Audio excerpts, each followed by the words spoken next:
Well, let's start with some big breaking news which is coming in, where it's being reported that there's been a breakthrough for the security forces in Syria.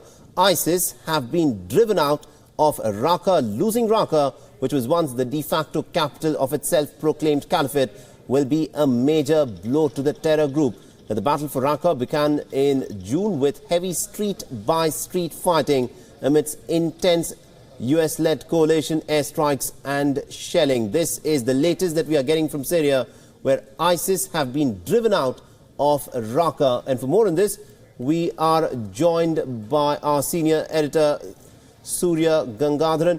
Surya, this of course is a major victory for those forces who are battling the ISIS. Yes, but I think there's been the past at least 1 year, both in Iraq and Syria, we've seen a steady collapse of the Islamic State. I think some of the notable victories that the Iraqis achieved, especially in Mosul and Hawija, these were big victories against the Islamic State because these were areas seen as strongholds of that group. And now, of course, in Syria, they are now being confined, I think, largely to Deir ez-Zor in the east and Idlib in the north. So, again, the pressure on the Islamic State to diversify its operations, which is probably why we are seeing more activity of this kind coming up in places like Libya, where the ISIS is looking for sanctuary. Absolutely, indeed. And does it mean the end of the ISIS now pretty much in Syria, because they're losing stronghold after stronghold, especially after the loss of Mosul? Now, Raqqa, this was a big stronghold for the ISIS. So does it mean that the backbone of the ISIS has been decimated? The ISIS has been physically defeated in Syria, no doubt about that, also in Iraq. But the idea of the ISIS will live on. I mean, don't forget that it was because of the eclipse of the Al-Qaeda that Islamic State took its place. So you can presume that some other successor organization will come up, perhaps in some other form, maybe not in Syria or even in Iraq, perhaps Libya, somewhere in Africa, you never know. Right, that's very ominous. Surya Gangadharan, do continue to stay on with us. Meanwhile, we're also joined in by Daniele Pagani, who's our international correspondent, tracking the details for us. Daniele, what is the latest that we've got on this story? The latest that I got regarding the interesting latest that I got is that it seems that there are buses which are ready to transport the ISIS fighters who surrendered out of the city of Raqqa. It is not clear where they will go, since there is no more territory left that they control, or at least, yes, there is. One is the city of Mayadin, some villages surrounding Deir ez-Zor, some last pockets of Deir ez-Zor, but we will need to see what is the deal. So this is an interesting development that we have. It seems that there is a sort of a deal between the Islamic State fighters and the Syrian Democratic Forces regarding their transportation. Perhaps this deal has been struck because of the presence of the family of the fighters still there in Raqqa. So we will need to see throughout the day what happens. Definitely this is one of the last steps when it comes to the battle to liberate, or let's say retake, the city of Raqqa. Daniele, are you suggesting that more than a military victory, it's more a sort of a deal that has in fact been struck? No, absolutely not. This is a deal coming out of desperation when it comes to the Islamic State. Obviously, this is a military victory. The Syrian Democratic Forces have been battling in the surrounding of Raqqa since November, and they touched the border of Raqqa in June, and they have been fighting ever since, every day, day by day. A very tough and bloodshed guerrilla warfare on the ground, losing many lives. So it's definitely a military victory. And this deal comes out, I would say, of desperation, perhaps because the Syrian Democratic Forces found out that many of the Islamic State fighters were there with their families, which means women and children who cannot be killed out of the blue. So this can be similar to what Hezbollah did a few weeks back in northern Lebanon. Absolutely. Daniel, you do continue to stay on with us. I'm told that Surya has a question for you. Go ahead, Surya. Daniel, this is one of those million-dollar questions.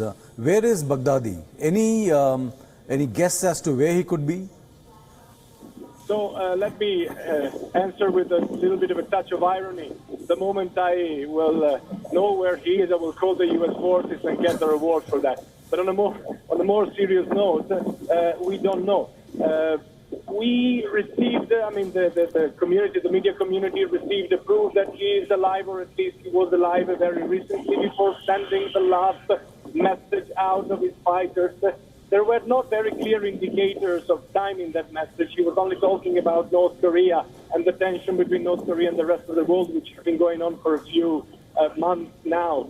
He could actually be everywhere. The truth is that we don't know. Russian sources say that they have killed him, but it's very unlikely. The American sources, the American intelligence community says that they strongly believe he's still alive. Let's not forget that the Islamic State and all this kind of organization for the entire existence, the entire cycle of their existence, which now is touching the third decade at least, have preserved very well their leaders, because their leaders are a symbol. So he could really be anywhere. He could have gone underground months back. He could peacefully be somewhere very well protected. So what we know is that he most likely is still alive. Daniel, if we look back at Osama bin Laden and the way he was able to transit from one part of the world to another, Sudan to Afghanistan and then finally in Pakistan, do you believe that somebody like Baghdadi could have also done the same using networks perhaps already established during Al-Qaeda's days?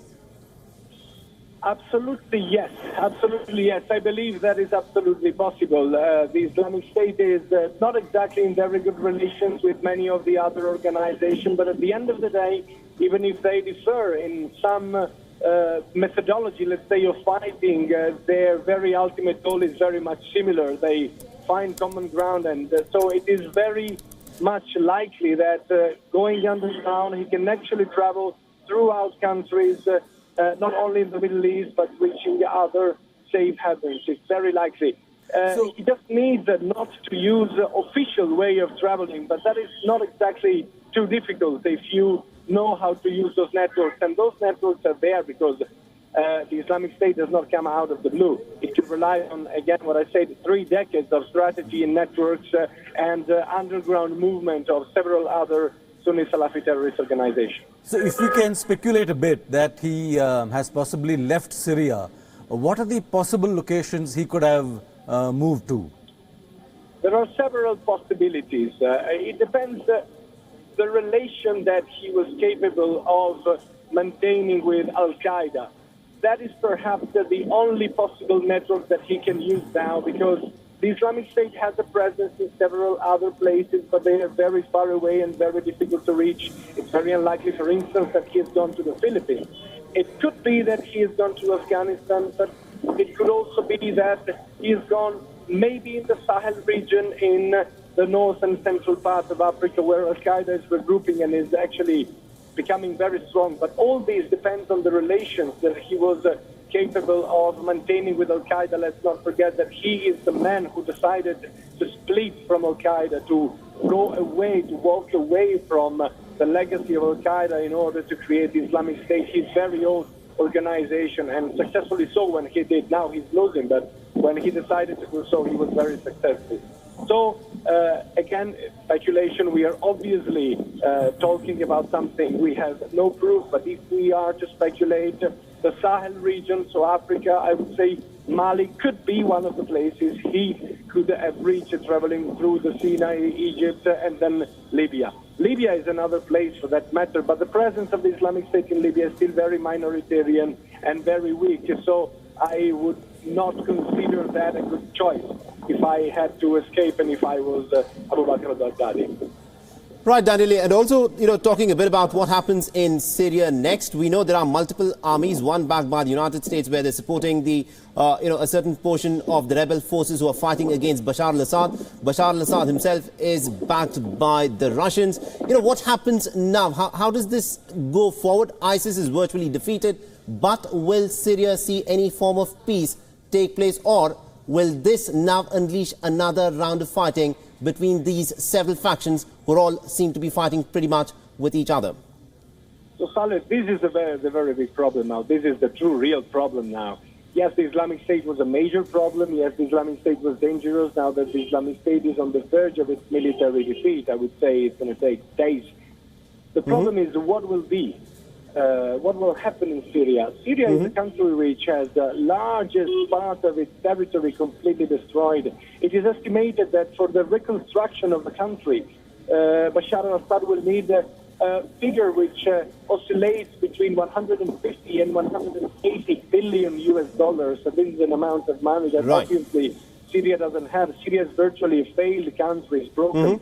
The government doesn't have money anymore. There are Turkish soldiers, there are US soldiers, there are Russian soldiers, there are Iranian militiamen, there is Hezbollah in the western part of the country, there is Tahrir al-Sham, which is the former Al-Qaeda, there is the Free Syrian Army, which was an army which now is backed by Turkey, who's fighting against Bashar al-Assad and against Al-Qaeda. So it's full of belligerent actors still on the ground in Syria. There is virtually no governance. The regular Syrian army is only 1/5 of what it was before the beginning of the Syrian war.